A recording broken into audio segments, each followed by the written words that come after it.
আমি কর্তামাকে আপনার টাকা ধারের কথা বলেছি, কিন্তু আপনি আগে বলুন যে আপনি কে, কোথা থেকে এসেছেন, কি করেন, তাহলে কর্তামার আপনাকে টাকা ধার দেওয়ার ব্যাপারে সিদ্ধান্ত নিতে সুবিধা হবে। বুঝতে পেরেছেন? কর্তামা, আমি ইলামবাজারের কাছে গনপুর গ্রামে থাকি। ওখানে আমার একটি ভাতের হোটেল আছে। সেই হোটেল চালিয়েই আমার সংসার চলে। আমার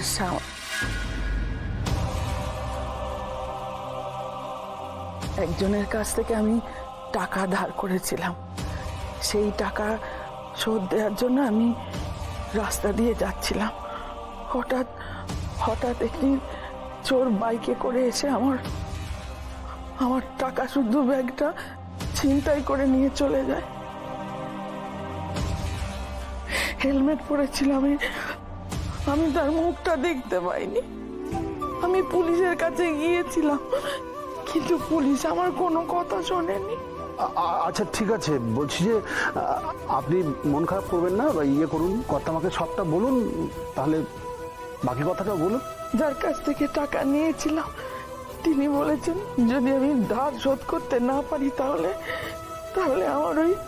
আমার বসত ভিটে হোটেল সব নিয়ে নেবে। কোথাও আমি সর্বশান্ত হয়ে যাব।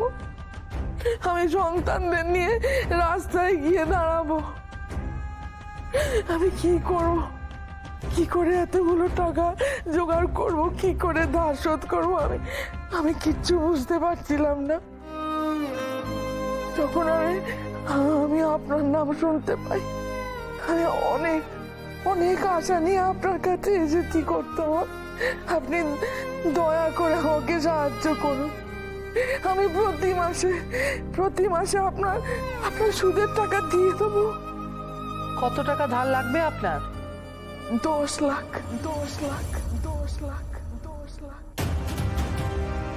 কত? 10 লাখ টাকা কর্তামা।